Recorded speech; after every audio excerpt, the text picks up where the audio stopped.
You're listening to the Monday Night Community Show with Daniel on BRFM. This is the Daniel Monday Night Community Show on demand through YouTube. Thank you very much for choosing to listen to us through this method. If you'd like to keep up to date with when I add new interviews, then subscribe to this channel. So we're going to be joined on the telephone. Firstly, thank you very much for talking to us. I was hoping the both of you could just start off by introducing yourselves to our listeners. Hello, my name's Tom Warner, founder of the Warner Edwards Distillery, which is all made on my family farm. We're now 4 years, 9 months and 21 days old as a craft distillery, and we specialise in making small batches of beautiful gin. And my name's Jonny Easter. I'm a beekeeper and distillery manager at Warner Edwards. Now, I understand that you're producing a gin infused with honey, and it's all going to be helping towards making awareness and protecting the plight of bees. So I was hoping you could tell our listeners a little bit more about how that's all working.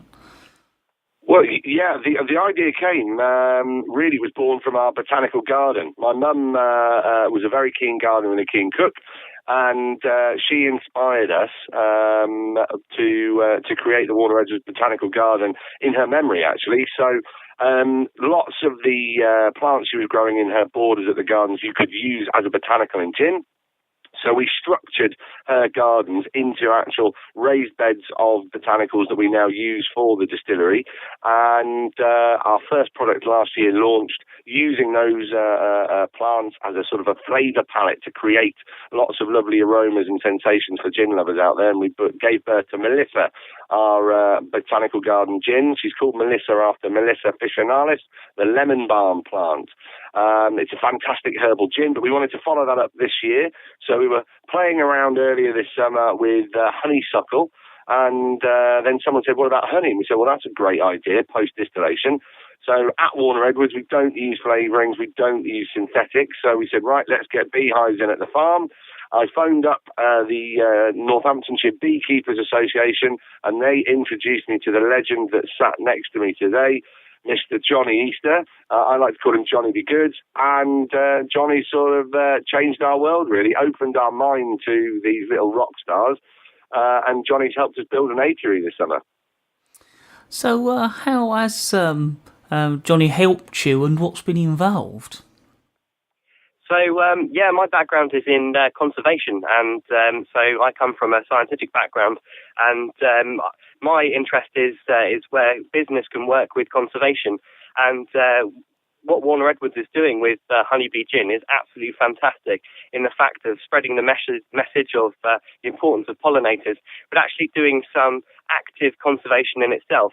By providing packets of wildflower seeds to the customers, they can create their own little patch of forage for bees, and that helps with we've had a significant loss in wildflowers across the UK, but also in terms of the connectivity of habitats, so filling the gaps between areas of forage where currently there is none. And it seems, quite a clever way, because I suppose one of the biggest problems is getting awareness over, whereas this is getting awareness over perhaps in an indirect way. It's still making a business, but it's also helping towards the problems with bees as well, it sounds. Absolutely, and it opens up a lot of opportunities. There's a lot of things going on behind the scenes with regards to academia, helping local estates improve their wildflower meadows, and working with the RHS with their perfect pollinator lists of good plants for bees, but also working to raise awareness at some of their garden sites. I think it's kind of the nirvana for conservation and gin lovers. While you sit at home having a gin and tonic with our Honeybee Gin, money from every bottle's going to the RHS, and they're going to be using that in their perfect pollinator charitable sort of work that they do. So it's a hybrid of gin and conservation, and everybody can do their bit by sitting in the garden and having a gin tea. Now, bees are pretty fascinating creatures. Could you tell the listeners a bit more about some of those facts? Yeah, so we rely on bees for obviously pollination of some of our most important food sources. So vegetables, fruits, and trees and nuts all rely on pollinators. There's different types of pollinators. You've got bees, you've got insects, you've got butterflies, but the significant proportion of those pollinators are done by bees. So we have solitary bees, bumblebees, and honeybees. We have 260 species of solitary bees. We've got 24 species of bumblebee, but only one species of honeybee. These things, they'll blow your mind as well. It's 2,000 eggs a day the queen will lay, and the unfertilized eggs turn into males, which means the males don't have a father; they have a grandfather only. There's loads, and apparently British bees are darker in colour. Johnny's just dropped this bomb on me. They're darker in colour because they absorb more heat from the sun. When they're darker, we're a colder climate, so that's why our British bees tend to be darker for that heat absorption, which gets them more active, Johnny, isn't it? That's absolutely correct, yeah. And one of the issues facing bees in the UK is this issue of moving bees around the world. By moving bees and hybridizing with our native bees means we lose genetic diversity, but also it's a mechanism for bringing in non-native invasive species. And it's only been reported in the last day that we've had another record of the Asian hornet down in Devon, something we need to be keeping a close eye on. Well, bees are certainly amazing creatures, and I think, one of the other things we probably take for granted is we all go into, supermarkets, the local corner shop, and there's often honey there for us to buy, and you tend to forget, to get that honey, those bees have to make it, and they're not actually individually making a lot themselves, so to have honey, more or less available wherever is, an amazing sort of resource, and it makes you realise just, what's involved. Yeah, I mean, the effort those bees go into creating honey is phenomenal. In one £1 jar of honey, bees have to travel 55,000 miles as a combined effort to bring in just one jar of honey.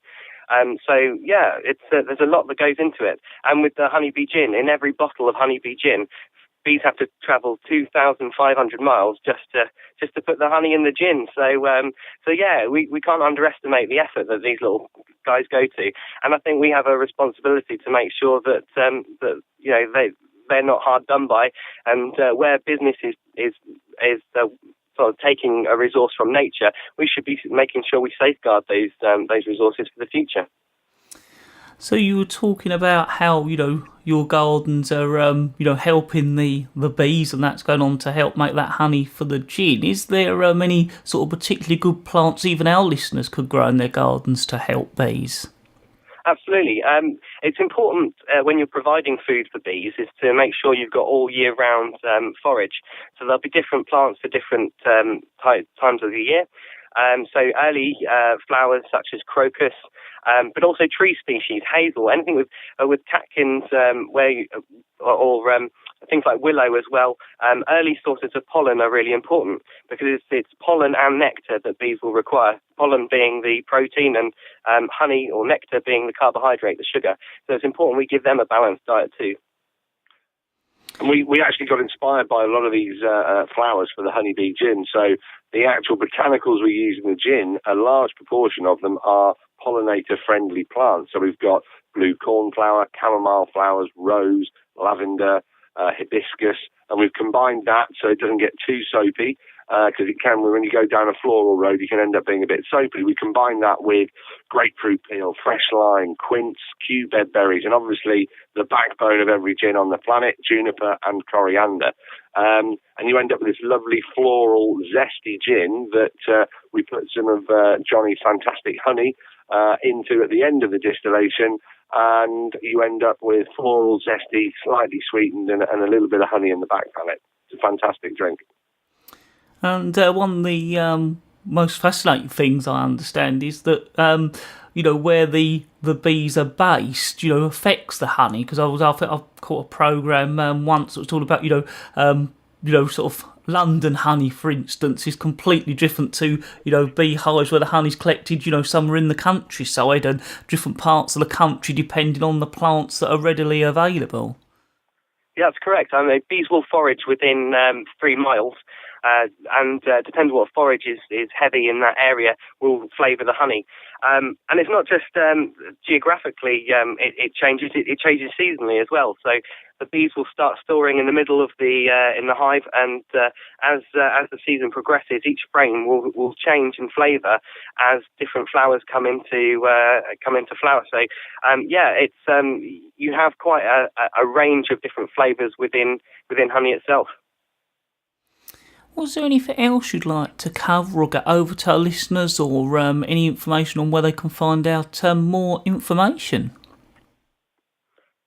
Yeah, so the RHS have a fantastic list of plants that we could encourage people to grow.